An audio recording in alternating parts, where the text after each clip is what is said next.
Madam, तो खोल दो कपड़ा। Good evening sir. Good evening. देखिए, अपन कॉन्स्टिट्यूशन पढ़ रहे थे और कॉन्स्टिट्यूशन में हमने क्या देखा। सबसे पहले हमने जुडिक्शन टेरिटरी देखी इंडिया की, फिर उसके बाद में सिटीजनशिप देखी, और सिटीजनशिप के बाद में हमने फंडामेंटल राइट्स पार्ट थर्ड में सुना।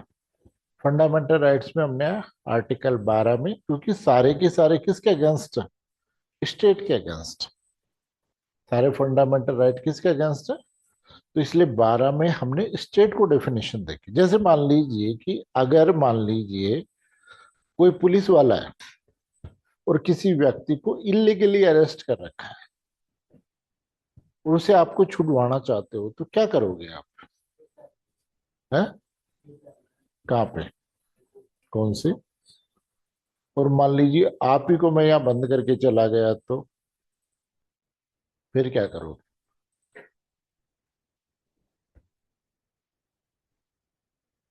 फिर क्या करेंगे बताओ? तो दो बातें समझ में आई। एक तो पुलिस वाला है, पुलिस किसको रिप्रेजेंट कर रहा है? पुलिस वाला स्टेट को। भाई पुलिस क्या है? स्टेट है कि नहीं है? पुलिस सरकार का डिपार्टमेंट है, तो इसलिए स्टेट के डेफिनेशन में आता है। तो मैंने ये कहा कि उसने इलीगल अरेस्ट कर रखा है, तो आपने क्या कहा कि साहब हम उसे कहाँ करेंगे? रेड करेंगे, एबियस कॉर्पस की रेड करेंगे और फिर हम उसको छुड़वाएंगे। ठीक। फिर मैं आपको बंद करके चला गया, तो मैं क्या स्टेट की डेफिनेशन में आता हूँ? तो आप मेरे अगेंस्ट स्टेट में तो नहीं जा सकते। फिर क्या करो?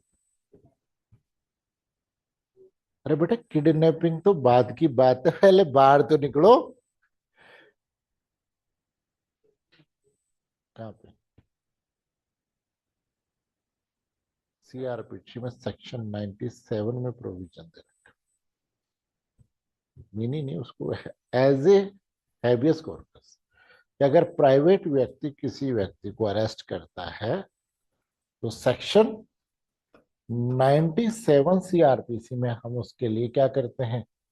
बाहर निकलवाने के लिए first class magistrate, CGM chief judicial magistrate, या फिर एग्जीक्यूटिव मजिस्ट्रेट के यहाँ पर एप्लीकेशन लगाते हैं, डीएम के यहाँ, है ना, जो भी एसडीएम वगैरह है किसी के भी, वहां 3 जगह हम एप्लीकेशन लगा करके छुड़वा सकते हैं। आगे बात है। और अगर मैं स्टेट हूं, तो फिर मेरे अगेंस्ट रेट कहाँ लगेगी? हाई कोर्ट में लगेगी, और हाई कोर्ट मेरे को छुड़वा। समझ गए? तो इसलिए जितनी भी ये हैं किसके अगेंस्ट है? स्टेट के अगेंस्ट है। इसलिए जो भी डेफिनेशन आर्टिकल 12 में जो स्टेट की डेफिनेशन दी हुई है, वो किसके लिए दी हुई है? इस स्टेट। आगे कई बार आपसे पूछ भी लिया जाता है, जैसे मैंने आपको कहा कि भाई सुप्रीम कोर्ट उनको ऑर्डर नहीं कर सकता, किसको? संसद को। लेकिन ऑर्डर नहीं कर सकता, तो फिर ये स्टेट की डेफिनेशन में क्यों आता है भाई? इसलिए कि जो भी लॉ है वो अनकॉन्स्टिट्यूशनल डिक्लेयर करता है, तो उसमें पार्टी कौन होगा? स्टेट। और स्टेट अपने आप ही संसद इन्वॉल्व हो गई कि नहीं हो गई? इसलिए डायरेक्शन तो नहीं दे सकता, लेकिन उसके बनाए गए कानूनों को क्या कर सकता है? अनकॉन्स्टिट्यूशनल डिक्लेयर कर सकता है। इसलिए संसद और स्टेट लेजिस्लेशन किस में? इसके डेफिनेशन में आते हैं। ठीक है, दो काम हो गए। फिर उसके बाद में हमने आर्टिकल 13 पढ़ा। 13 में वही बातें थी कि प्री कॉन्स्टिट्यूशनल लॉ और पोस्ट कॉन्स्टिट्यूशनल लॉ। और 3 में जुडिशियल रिव्यू का प्रोविजन कहाँ है? कौन से आर्टिकल में? 13 के क्लोज 2 में। 3 में लॉ की डेफिनेशन दी हुई है, और 4 के अंतर्गत कि भाई बिल्कुल कि जो जूडी कॉन्स्टिट्यूशनल अमेंडमेंट है वो लो नहीं होता, है ना। ये फोर्थ क्लॉज में कहा। और कौन से कॉन्स्टिट्यूशनल अमेंडमेंट से? 24th कॉन्स्टिट्यूशनल अमेंडमेंट से जोड़ा गया, और जिसे कंफर्म किससे किया गया? Constitutional Kesavananda Bharati versus state of Kerala की केस। ठीक है, क्लियर है। फिर उसके बाद में हम फंडामेंटल राइट को शुरू करते हैं। तो जो सबसे पहला राइट है वो राइट टू क्या है? Right to equality. इसको बोलते हैं समता का अधिकार। क्या बोलते हैं? समता का अधिकार, न कि समानता का अधिकार। कई बार आप इंटरव्यू देने जाते हो और आपने हिंदी में समानता बोल दी, तो कहता है कि अच्छा आर्टिकल 14 में क्षमता है या समानता है? और आप कहते हो सब समानता है। तो फिर ये बताओ कि क्षमता और समानता में क्या अंतर होता है? तो सभी के साथ इक्वल ट्रीटमेंट समानता होती है। आगे बात समझो। लेकिन समान के साथ समान व्यवहार क्या होता है? क्षमता होती है ना? तो क्षमता और समानता का अंतर समझ में आ गया। राइट टू इक्वलिटी कहां दे रखा है? आर्टिकल 14 से लेकर 18 में राइट टू इक्वलिटी रखी। अब इन्होंने कहा कि स्टेट के लिए, इन्होंने कहा कि स्टेट क्या नहीं करेगा आर्टिकल 14 में? आर्टिकल 14 में क्या कह रखा है? द स्टेट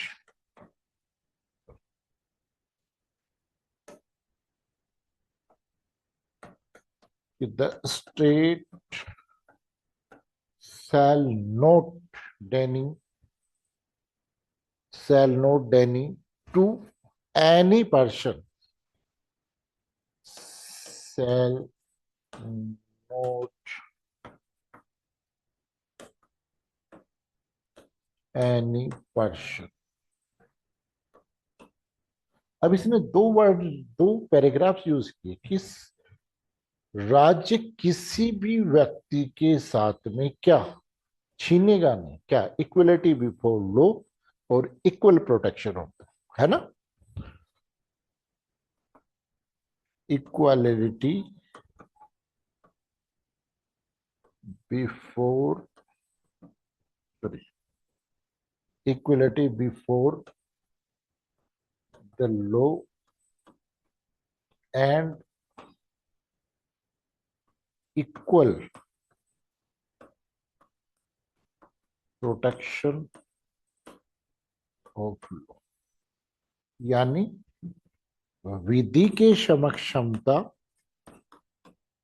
के समक्ष क्षमता और विधियों का समान संरक्षण। कि राज्य किसी भी व्यक्ति को, ये राइट किसको मिला हुआ है? Any person. इसका मतलब सिटीजन और नॉन सिटीजन सभी को ये राइट क्या है? अवेलेबल है। तो उन्होंने कहा कि किसी भी व्यक्ति को equality before law and equal protection of law से क्या करे नहीं करेगा? डिनाई नहीं करेगा, यानी उससे वंचित नहीं करेगा। आर्टिकल 14 सॉरी, बीच में जो कनेक्टिंग वर्ड है एंड नहीं है, वो है और। बीच में जो कनेक्टिंग वर्ड है वो क्या है? और। अब समझ ना, देखो दो बातों को, पहले इसको समझ लेते हैं फिर हम प्रैक्टिकली देखते हैं कि क्या है मतलब। इक्वलिटी बिफोर लॉ कहां से लिया गया है? रूल ऑफ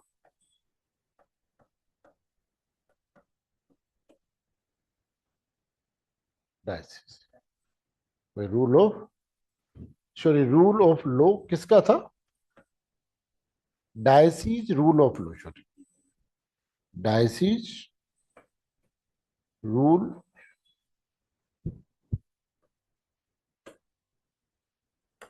ऑफ लॉ कहां से लिया हुआ है? कहां से लिया हुआ है? ब्रिटेन में कहां से? कहां से लिया हुआ है ब्रिटेन में?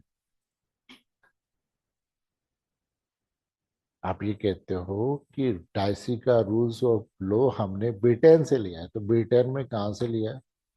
जैसे आप ये कहोगे कि इक्वल प्रोटेक्शन ऑफ लॉ था, कहां से लिया गया है?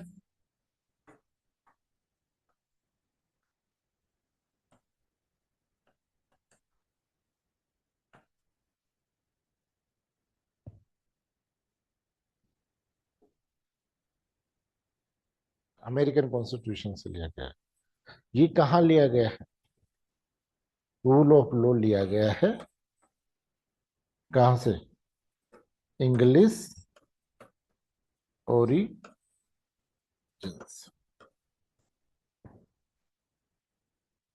कहां से लिया गया है?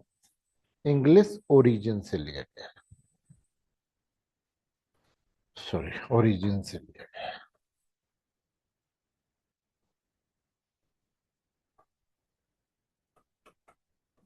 समझ के कहां से लिया गया है?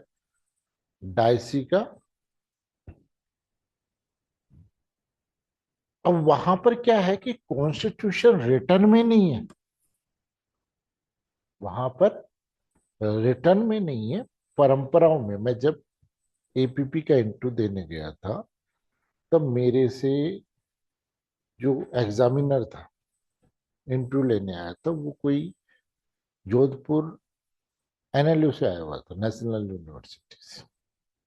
उसने मेरे से ये पूछा कि भाई आप एक बात बताओ, जब एपीपी का था, वो एपीपी में कॉन्स्टिट्यूशन का कोई लेना देना नहीं।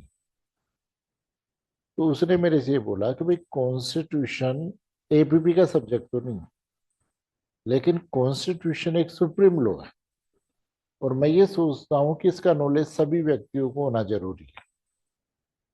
तो क्या मैं आपको कॉन्स्टिट्यूशन से क्वेश्चन पूछ सकता हूँ? अब मैं ना करता, आप सपोज करो, क्या होता है इसका मतलब? कि प्राइमा फेसिक मैंने अपना इम्प्रेस खो दी। तो राइट के रूप में तो मैं मना कर सकता था, लेकिन सामने वाले की मेंटेलिटी क्या हो जाती, फिर वो मेरे को खींचता। मैं कहता नहीं सर, कॉन्स्टिट्यूशन नहीं पढ़ के आया। तो ठीक है, तो फिर यानी उसकी मर्जी का सब्जेक्ट तो मेरे को पूछ ही नहीं पा रहा वो। तो फिर मैंने कहा कि फिर मैंने भी जैसे उसने बोला, तो मैंने सोचा कि यार ये तो एपीपी बना के ही जाएगा। नहीं, फिर मैंने मेंबर को जो जीके के कुछ अच्छे सवाल पूछे थे मैंने दे दिए थे। फिर मेरा दूसरा डीजी साहब का था, महेंद्र महेश्वरी जी थे उस वक्त, उनका भी ठीक इंटरव्यू चला गया था। अब तीसरा व्यक्ति ये कॉन्स्टिट्यूशन पे आ गया, तो फिर मैंने सोचा कि ये तो अब बना के जाएगा। तब उसने यही पूछा था कि what is the difference between Indian constitution और ब्रिटिश कॉन्स्टिट्यूशन? ब्रिटिश कॉन्स्टिट्यूशन और इंग्लिश कॉन्स्टिट्यूशन में क्या अंतर है? तो फिर मैंने कहा कि साहब ये रिटर्न है इंडियन कॉन्स्टिट्यूशन, और वो है अनरिटर्न है, कोडिफाइड नहीं। फिर उसने कहा ठीक है। फिर उसने मेरे से दूसरा क्वेश्चन भी ये पूछा जो हमने पहले क्लास में डिस्कस किया, कि भाई एक बात बताओ कि जो प्रेम्बेबल ऑफ कॉन्स्टिट्यूशन है वो संविधान का पार्ट है कि नहीं? तो मैंने कहा कि सर संविधान का पार्ट है। तो कहाँ है ये बात? तो मैंने कहा सर, केस व आनंद भारती के केस में ऑनरेबल सुप्रीम कोर्ट ने कहा, फिर इससे पहले न्यायमूर्ति डी सुब्बा राव ने इंदु बेरी बारी में मना कर दिया था कि कॉन्स्टिट्यूशन का पार्ट नहीं। नहीं,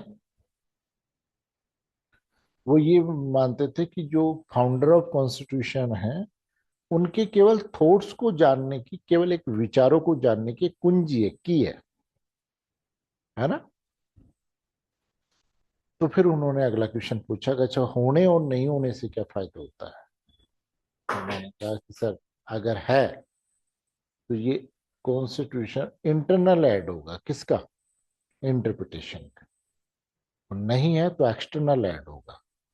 और अगर इंटरनल हेड है भाई रूल क्या होता है इंटरप्रिटेशन का, जब हम आगे इंटरप्रिटेशन पढ़ेंगे, बहुत अच्छा सब्जेक्ट है इंटरप्रिटेशन, टालने वाला सब्जेक्ट नहीं है। जिंदगी में लॉ अप्लाई करना होगा ना, उस दिन आपको इंटरप्रिटेशन बड़ा काम आएगा। अभी तो ऐसे लगता है बोरिंग सा, लेकिन जिस दिन आपने सीखा और अच्छा लगा तो मजा आएगा कि वाकई में इंटरप्रिटेशन बहुत अच्छा सब्जेक्ट, और सारा कानून उसी पे डिपेंड करता है। तो फिर मैंने कहा कि सर दो पार्ट होते हैं, इंटरनल एड और एक्सटर्नल एड। तो वो कहता है जब भी कोई संविधान, कोई विधि का, इंस्टीट्यूट्स का हम इंटरप्रिटेशन कर रहे हैं, तो रूल ये है कि सबसे पहले हम इंटरनल एड को यूज करें, और इंटरनल यू हेड से अगर निर्वचन नहीं हो रहा इंटरप्रिटेशन, तो फिर हम एक्सटर्नल हेड को यूज करेंगे, बाह्य सहायक को यूज करेंगे। यानी डायरेक्टली हम इसको यूज, तो इंटरनल हेड हुई तो इंटरप्रिटेशन में बड़ा महत्व होगा, अदरवाइज इसका महत्व खत्म हो जाए, है ना। अब देखिए, इसीलिए ये कहां से लिया हुआ है, इंग्लिश ओरिजिन से लिया हुआ है, ये अमेरिकन कॉन्स्टिट्यूशन से। ठीक। अब देखो, हमने आज से पहले केवल गुलामी देखी, आजादी हमने कभी नहीं देखी, नहीं। और आज भी मानसिकता आजादी की नहीं, आज भी मानसिकता तो वही। आगे बात समझ में। और आज भी कोई अगर मंत्री बन गया, कोई एमएलए बन गया, तो एक्सेप्शनल कंडीशन छोड़ो, वो अपने आप को राजा से कम नहीं मानता, नहीं। वो अपने आप को राजा से कम नहीं मानेगा, आप जाके डायरेक्ट नहीं मिल सकते। आज आपको किसी भी मंत्री एमएलए से मिलना है तो आपको सिफारिश चाहिए कि कोई मिला देगा, बाकी है क्या, भाई जनता का सेवक ही तो है। लेकिन जैसे ही चुनाव जीतते हैं वैसे ही फिर वो क्या हो जाते हैं, वो सारे के सारे राजा बन जाते हैं, किंग। और अब उनसे मिलना है तो आप डायरेक्ट मिल ही नहीं सकते। मिलके दिखा दो, अगर आपको किसी को ये लगता है कि नहीं, मैं फंडामेंटल राइट यूज कर रहा हूँ, मैं स्वतंत्र भारत का नागरिक हूँ, वो हमारे सेवक है, राजा थोड़ी हैं। आप उनकी तो छोड़ो, जो सरकार की नौकरी कर रहे हैं उनको तनख्वाह कौन दे रहा है?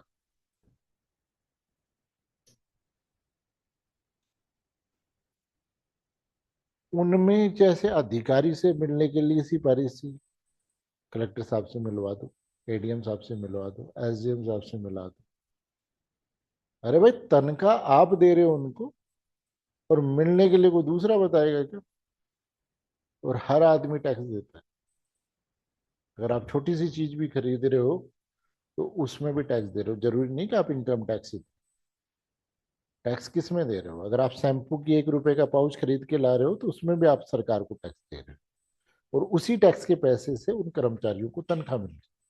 और उन्हीं कर्मचारियों से आपको मिलने के लिए साहब भेजिए।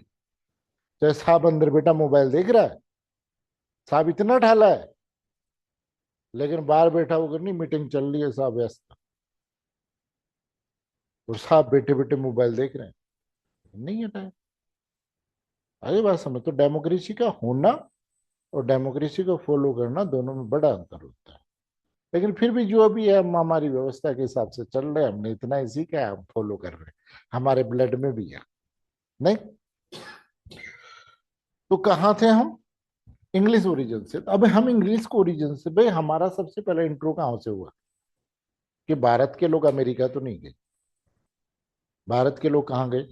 ब्रिटेन गया, कोई पढ़ने गया, कोई काम करने गया, कोई व्यापार करने गया, कोई वो बन करके राजा के रूप में वहां गया, कोई जमींदार के रूप में वहां गया। लेकिन हमारा सबसे ज्यादा जो भी इंट्रैक्शन हुआ कहाँ से हुआ?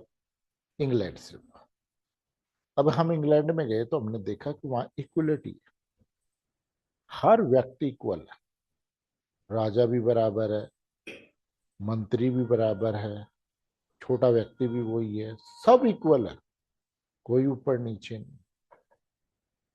तो हमें लगा कि यार ये बात तो बहुत बढ़िया है।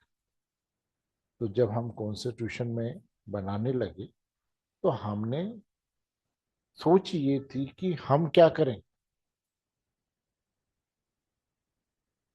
हमारे भारत में भी ऐसा होना चाहिए। इक्वलिटी बिफोर कहां से लिया गया? रायसी के रूल ऑफ लॉ से। और रायसी डायसी का रूल ऑफ लॉ क्या कहता है? डायसी का रूल ऑफ लॉ क्या कहता है? तीन बातें कहता है। डायसी का पहला कहता है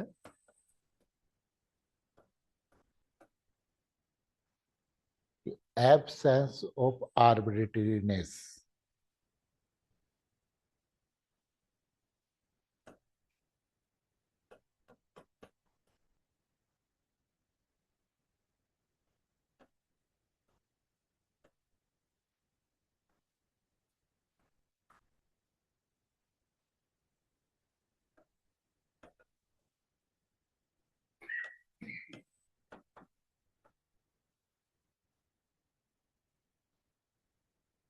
यानी अराजकता, पावर की कमी या सुप्रीमेसी ऑफ लॉ। यानी कोई भी व्यक्ति अराजक न हो, यानी राजा के रूप में न हो, बल्कि लॉ सुप्रीम होनी चाहिए, सुप्रीम होनी चाहिए। यानी कोई व्यक्ति विधि से ऊपर नहीं होना चाहिए। हर व्यक्ति किसके? विधि के अंडर में होना चाहिए, सबऑर्डिनेट होना चाहिए विधि के अंदर।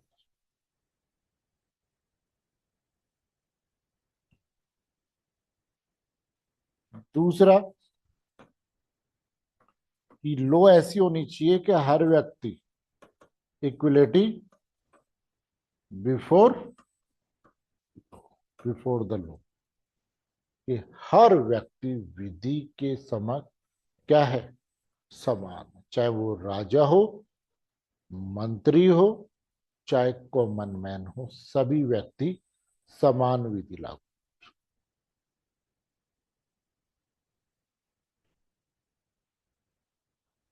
और तीसरा, द कॉन्स्टिट्यूशन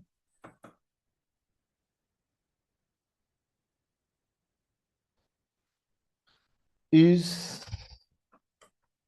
द रिजल्ट। ये पहला हो गया संविधान की विधि की सर्वोच्चता, सभी व्यक्ति विधि के समक्ष समचार, द रिजल्ट ऑफ द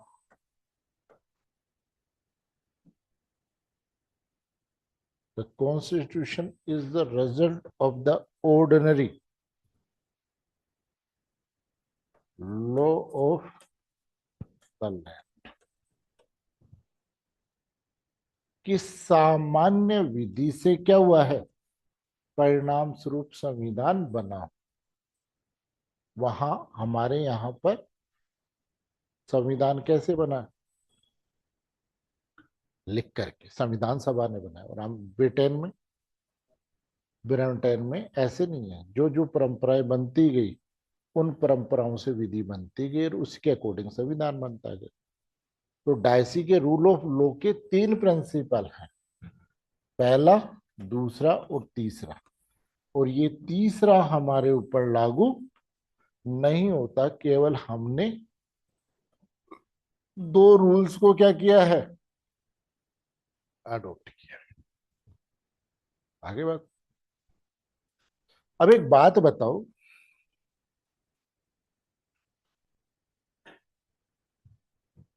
हर आदमी समान करता,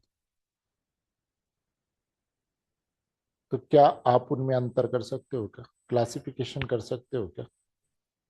ये जनरल का, ये एससी का, ये एसटी का। अगर हम इक्वलिटी बिफोर लॉ लागू करें, इसका मतलब क्या हो गया? कि हर व्यक्ति समान है, किसी भी व्यक्ति के बीच में डिस्क्रिमिनेशन नहीं किया जाएगा, विभेद नहीं किया जाएगा। हर व्यक्ति क्या है? इक्वल। हर व्यक्ति क्या है? इक्वल। और जिस दिन हम आजाद हुए, उस दिन क्या हम इक्वल थे? बताओ।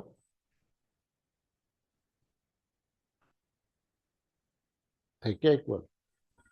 उस दिन समाज के दो वर्ग थे, एक को हम स्वर्ण वर्ग कहते हैं, गोल्डन कैटेगरी ऑफ सोसाइटी, और दूसरी lower category of the society, Dalit वर्ग।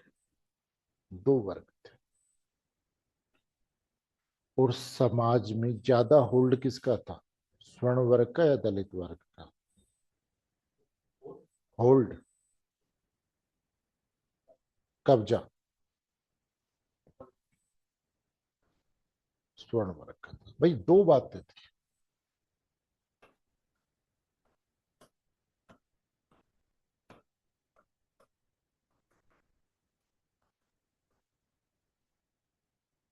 स्वर्ण वर्ग और दलित वर्ग,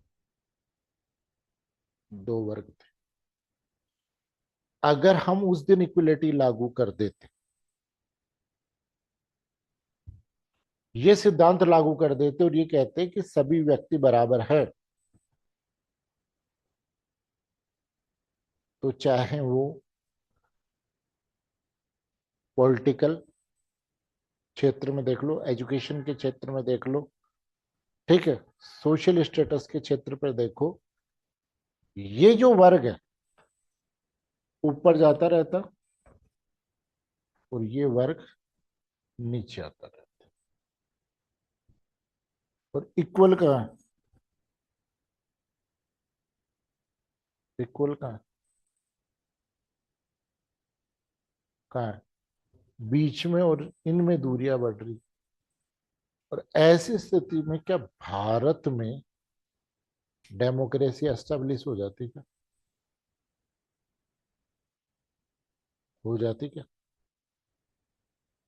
इसलिए फिर, क्योंकि ये जो प्रिंसिपल है कौन सा, equality of before of law, इसको बोलते हैं नेगेटिव प्रिंसिपल। क्या बोलते हैं?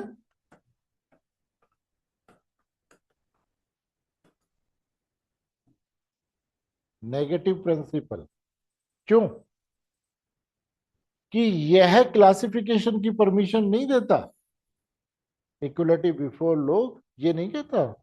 इसलिए क्योंकि ये कहता है कि सब बराबर हैं, किसी भी व्यक्ति को क्या नहीं करना पड़ता, वो नहीं करना दे, क्लासिफिकेशन करने की परमिशन नहीं देता। अब भाई, यानी कई बार आप पढ़ते हो ना कि जैसे इसमें इक्वलिटी बिफोर लॉ और इक्वल प्रोटेक्शन ऑफ लॉ में अंतर क्या है, तो आप ये पढ़ते हो कि भाई ये नेगेटिव प्रिंसिपल है। आता है कि नहीं आता? इसलिए नेगेटिव है कि ये क्लासिफिकेशन की परमिशन नहीं देता, ये तो ये कहता है कि सब बराबर हैं। इसलिए उस वक्त आप ये सोचो कि हमारे संविधान निर्माता कितने इंटेलिजेंट थे, उन्होंने ऑप्शन रखा, ये बाद में देखेंगे क्या करेंगे। और इसके ऑप्शन में इन्होंने रखा इक्वल प्रोटेक्शन ऑफ लॉ। और इक्वल प्रोटेक्शन ऑफ लॉ कहता है कि इक्वल के साथ इक्वल ट्रीटमेंट, समान के साथ समान भैया। और ये क्लासिफिकेशन की परमिशन देता है, इसलिए हम इसे क्या बोलते हैं, पॉजिटिव प्रिंसिपल। समझ गए? नेगेटिव प्रिंसिपल क्यों बोलते हैं, इसको पॉजिटिव प्रिंसिपल क्यों? ठीक। अब देखो, ये क्या कह रहा है, ये क्या कह रहा है, मना कर रहा है। क्या कह रहा है कि नहीं, आप क्लासिफिकेशन, और ये क्या कह रहा है, कर सकते हो। तो फिर एक केस आया supreme court.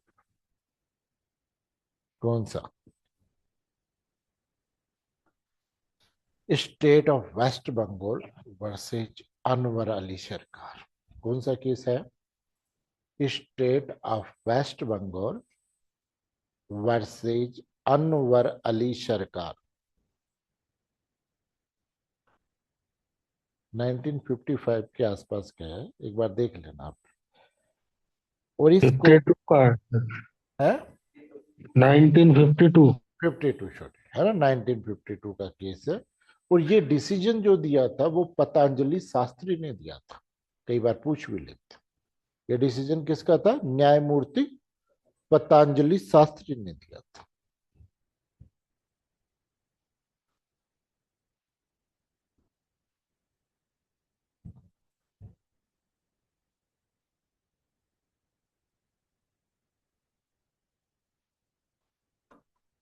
State of West Bengal versus Anwar Ali Sarkar, EIR 1952 supreme court. और ये डिसीजन दिया था जस्टिस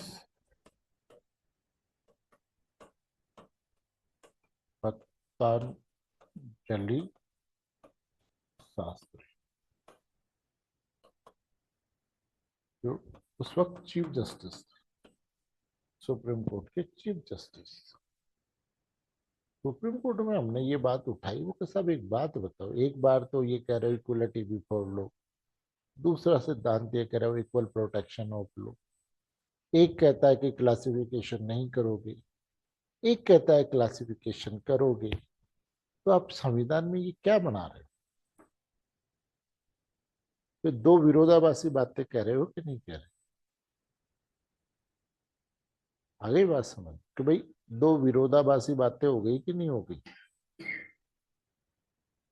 और जो विरोधाभासी प्रावधान है तो पहले स्पष्ट कर दो कि भाई आप इक्वलिटी बिफोर लॉ चाहते हो या इक्वल प्रोटेक्शन ऑफ लॉ चाहते हो। तो न्यायमूर्ति पतंजलि शास्त्री ने ये कहा कि जो इक्वल प्रोटेक्शन ऑफ लॉ है, ये इक्वल इक्वलिटी बिफोर लॉ है ना, का वो नहीं है, उससे क्या असंगत नहीं है, इनकंसिस्ट नहीं है, बल्कि ये उसका पूरक है। क्या है? पूरक। और equality before law goal of the constitution है, और इक्वल प्रोटेक्शन ऑफ लॉ उस गोल को अचीव करने का मीन्स है, साधन है। कि जिस दिन हम ये गोल अचीव कर लेंगे उस दिन अपने आप इक्वलिटी ऑफ बिफोर लॉ हो जाएगी। तो इस कोर्स में क्या कहा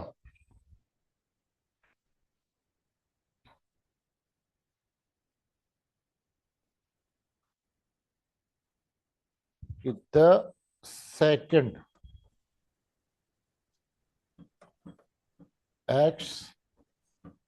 expressions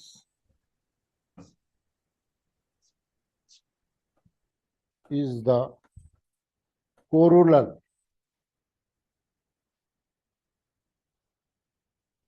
corollary of the first। कि जो सेकंड एक्सप्रेशंस है ना, वो इसकी क्या है? कोरोलरी है, सहायक है, न कि इसकी अगेंस्ट। और ये क्या है? इक्वलिटी बिफोर लॉ क्या है? हमारे संविधान का गोल है, कॉन्स्टिट्यूशनल गोल है। आगे बात समझ में? और ये क्या है? Equal protection of law is means of, ये क्या है? मीन्स है इसको प्राप्त करने का साधन।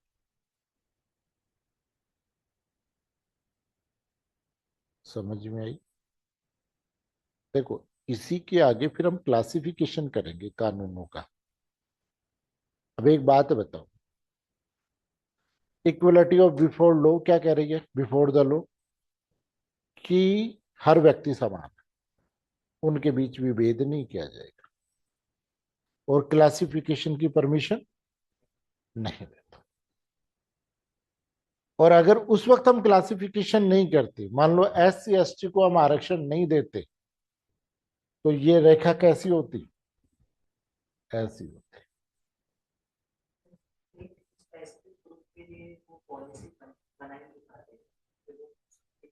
तो वो सबके लिए बनती। फिर हमने क्या किया कि इसको थोड़ा डाउन किया, इसको थोड़ा अप किया, तो आ गई इक्वलिटी के आसपास। अब बात क्या है कि इक्वलिटी क्यों नहीं आई इतने सालों बाद में? उसका रीजन आप सभी जानते हो, बाहीवती जवाब।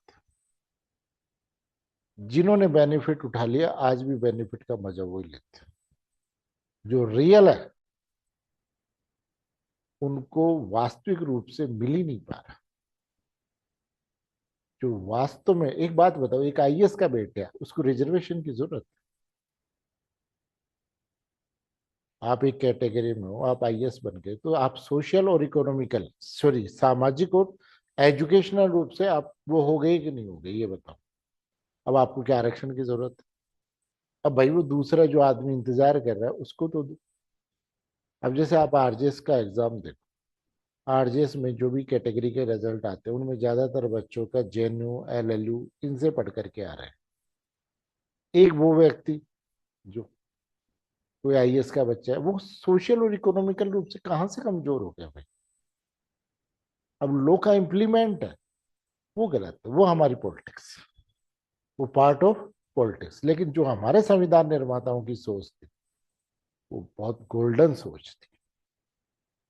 बाकी तो ये था, आप ये सोचो कि क्या जिसने बेनिफिट ले लिया, IAS बन गया, RS बन गया, ऑफिसर बन गया, अपने बच्चों को एजुकेटेड कर दिया, सारी चीजें, अब क्या आरक्षण लेना जरूरी? अब आप आरक्षण किसका खा रहे हो?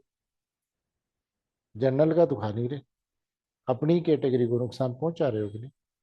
और आप ही आप बढ़ते जा रहे हो। वही पुराने वाली बात हो गई। पहले भी क्या था, वो स्वर्ण और दलित वर्ग, अब उस कैटेगरी में स्वर्ण और दलित वर्ग हो गया। फिर जब आप इकोनॉमिकल और वो हो गए तो ठीक है। अब लेकिन ये सारी चीजें देखो पॉलिटिकल है, हम तो केवल डिस्कस कर सकते हैं, सुधार तो। लेकिन ये है कि बहुत अच्छी सोच से ये आरक्षण का प्रावधान किया गया था। और अगर इसका सही इंप्लीमेंट होता तो आप ये मान के चलो कि भारत और हमारी सरकारें हैं ज्यादातर, वो कभी चाहती नहीं थी कि हम पैसे वाले बने। क्योंकि अगर आदमी गरीब नहीं रहेगा तो हमारा मुद्दा ही गरीबी है। चुनाव का लड़ मुद्दा, आज तक चुनाव का मुद्दा ये गरीबी हटाओ, गरीबी को चावल दे दो, गरीबों को गेहूं दे दो, गरीबों को बिजली दे दो। ये नहीं है कि हम आपका डेवलपमेंट करें जिससे आप पैसे वाले बनो। ऐसा कुछ नहीं होगा। गरीबी, और वो गरीब नहीं रहेंगे, सपोर्टर कहां से बने? केजरीवाल बिजली फ्री दे करके 10 साल शासन कर गए। ये हमारी पॉलिसियां हैं, हमारे मतदाताओं की पॉलिसी है, सब बिजली फ्री दे। अरे भाई ऐसा कुछ बढ़िया करता है कि हम बिजली के पैसे देते,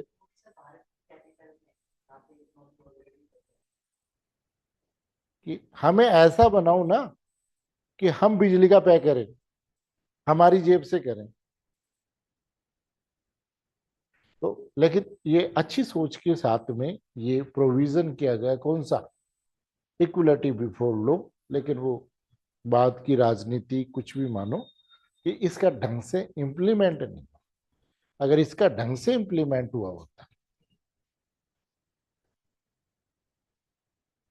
हमारी तो वो हालत है कि एक बार जापान के प्रधानमंत्री भारत आया और उसने लालू जी से कहा कि यार आपकी धरती पे बहुत कुछ है। उस वक्त बिहार और झारखंड एक था, और बिहार और झारखंड को प्रकृति ने सब कुछ दिया है, लोहा दिया है, कोयला दिया है, सोना दिया है, हीरा दिया है, वन दिए हैं, खेती के लिए अच्छी भूमि दी है। तो वो कहा आप मेरे को 5 साल के लिए दे दो, जापान बना दो। वो कहा साहब आप छोड़ो, साल भर हमारे को आप जापान दे के देखो, हम सारा बिहार बना देंगे जापान को, ये पॉलिसीज है हमारी। नहीं, कि हम, तो वो बात पॉलिसीज पे डिपेंड करती है कि पॉलिसीज कैसी बनी, लेकिन ये एक इक्वलिटी के लिए जरूरी था, क्योंकि अगर ये नहीं होता तो ये मानो कभी डेमोक्रेसी एस्टैब्लिश हो ही नहीं पाती।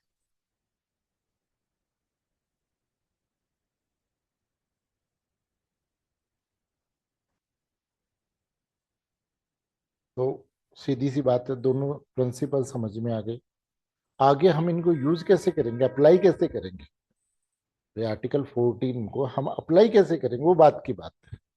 सबसे पहली बात क्या है कि इक्वलिटी बिफोर लॉ क्या है और इक्वल प्रोटेक्शन ऑफ लॉ क्या है।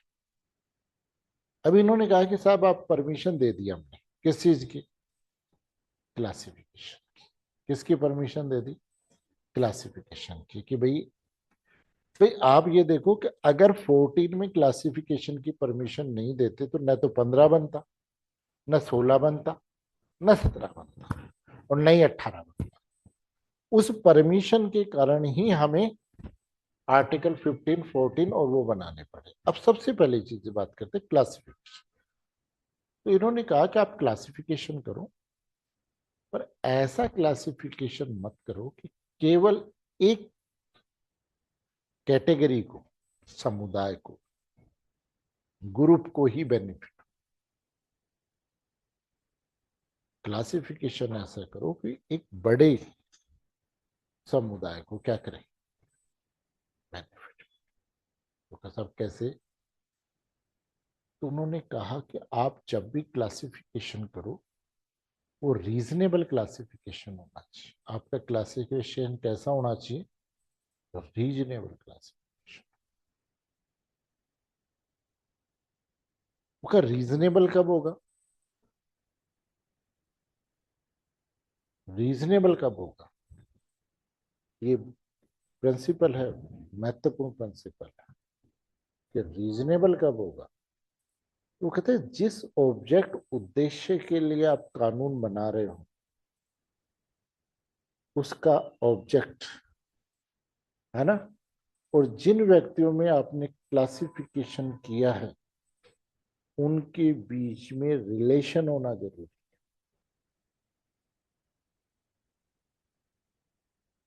आगे बस, आज मैं राशन के चावल दे रहा हूँ और मेरी यहाँ कार भी खड़ी है, मैंने विदेश यात्रा भी कर रखी है, इनकम टैक्स भी दे रहा हूँ, राशन के गेहूं भी ला रहा हूँ। कि आप अगर किसी व्यक्ति को आरक्षण दे रहे हो या क्लासिफिकेशन कर रहे हो तो क्लासिफिकेशन रीजनेबल होना चाहिए। जैसे मैं आपको एक समझाता हूँ, रीजनेबल क्लासिफिकेशन हम कल पढ़ेंगे, लेकिन एक एग्जांपल से एक केस समझाता हूँ।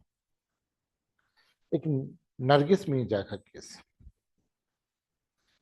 नरगिस मिर्जा एयर इंडिया में एक वो थी, क्या थी, एयर सोर्सेस। तो इन्होंने अपनी पॉलिसी बनाई कि भाई जो भी एयर होस्टेस है वो 25 वर्ष की उम्र से लेकर 30 वर्ष, अगर 25 वर्ष की उम्र में लग गई तो अगले 5 वर्ष में शादी नहीं करेगी। सीधी सी बात तो सही है भाई, जो सर्विस की रिक्वायरमेंट है उसके अकॉर्डिंग सही है कि नहीं। ठीक, कब तक, 5 वर्ष तक। फिर उसके बाद में इसके ऑप्शन में दिया या,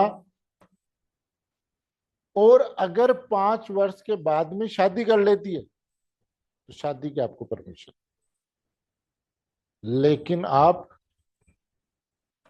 जिस दिन बच्चा हो गया उस दिन आपको निकाल दिया जाए नौकरी से। और आप टोटल नौकरी कितने वर्ष तक कर सकते हो,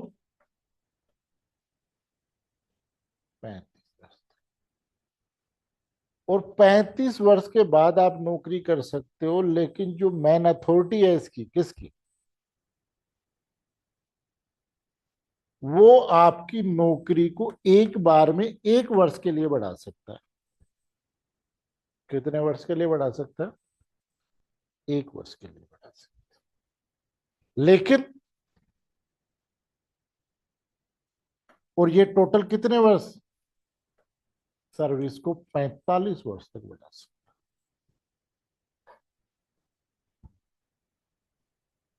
अब सुप्रीम कोर्ट के पास में ये बात आई, तो सुप्रीम कोर्ट ने कहा कि भाई ठीक है, भाई सुप्रीम कोर्ट ने कहा ठीक है भाई, ये बात बिल्कुल सही। कौन सी? इसमें वो तो है, शादी पर आप रेस्ट्रिक्शंस लगा सकते हैं। भाई नौकरी लगने के 5 वर्ष तक आप शादी करो, बिल्कुल ठीक। भाई शादी कर ली तो जिम्मेदारियां आ जाती है, फिर महिला परिचारिका का काम कैसे कर सकती है, एयर होस्टेस का काम कैसे कर सकते हैं? नहीं कर सकती, बिल्कुल सही। आपकी ये शर्त रीजनेबल है। दूसरी शर्त ये है कि बच्चा पैदा नहीं करोगे। फिर कब करेंगे भाई?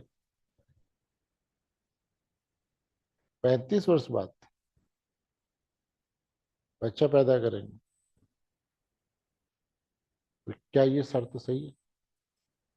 भाई जब शादी कर ले तो बच्चा तो करेगी, और बच्चा हो गया तो इसका मतलब आप नौकरी से निकाल दो। ये शर्त ठीक लग रही है क्या? फिर इन्होंने कहा कि चलो, और अगली बात, वो कहा ये जो भाई साहब है कि उसकी एयरपोर्ट अथॉरिटी का जो अथॉरिटी है, प्राधिकारी है ना, इसको आपने पावर दे दिया। 35 साल बाद में 1 वर्ष के लिए सेवा बढ़ा सकते हो। क्राइटेरिया क्या बताया? उसकी मर्जी। और इक्वलिटी का मतलब क्या है? Absence of arbitrariness. और ये तो आपने उसको आर्बिट्रेटर बना दिया। जब मन करेगा जिसे तो लगाए, जिसे मन करे उसे हटा दे। नहीं, तो भाई जिसको मन करेगा जिसको लगाएगा। तो वो कहता है आप क्लासिफिकेशन करो, लेकिन क्लासिफिकेशन इस प्रकार का मत करो जो रीजनेबल नहीं। और एक बात बताओ, जब शादी हो गई तो अगला प्रोग्राम क्या होता है? 1 महीने बाद और कोई खुशखबरी? अरे हो गया, अभी शादी हुई है भाई साहब, थोड़ा सा आराम करने दो। नहीं, ये हमारी सोसाइटी है। पहली चीज तो लोग, अगर शादी नहीं हो रही है, अरे शादी नहीं हो रही, कोई दिक्कत है? फिर शादी हो जाए, फिर कोई पूछने नहीं आता कि भाई कोई तकलीफ में तो नहीं है। एक दिन भोजन करके चले जाते हैं। फिर कोई ये भी नहीं पूछने आता, जो पूछते थे ना कि शादी नहीं कर रहा, शादी नहीं हो रही, कि एक दिन आकर के ये पूछ जाए कि भाई साहब कोई तकलीफ है क्या? फिर वो अगला टारगेट कर देते, और कोई खुशखबरी? क्योंकि इस समाज में बच्चा पैदा, और बच्चा पैदा करने की तो एक उम्र ही है। तो इसलिए इन्होंने कहा कि इस प्रकार की अगर जो शर्तें लगाई जाती हैं वो रीजनेबल नहीं है, अयुक्ति युक्त है, इसलिए अनकॉन्स्टिट्यूशनल। कल तो अपन, कल मैं बाहर जाऊंगा, परसों हम इसको पढ़ेंगे। किसको? कि रीजनेबल क्या होता है, और फिर नए प्रिंसिपल्स हो रहे थे, उन सबको डिस्कस करेंगे, है ना, आर्टिकल 14 से। लेकिन जो मेन चीज थी, ये दोनों प्रिंसिपल्स आप पढ़ोगे, और कोई दिक्कत आई हो तो आप मेरे से पूछोगे, क्योंकि आर्टिकल 14 समझ में आ गया तो इसका मतलब कॉन्स्टिट्यूशन आपको आ जाएगा। ठीक है, बाकी फिर अपन 5 मिनट बाद में उसकी क्लास लेते हैं।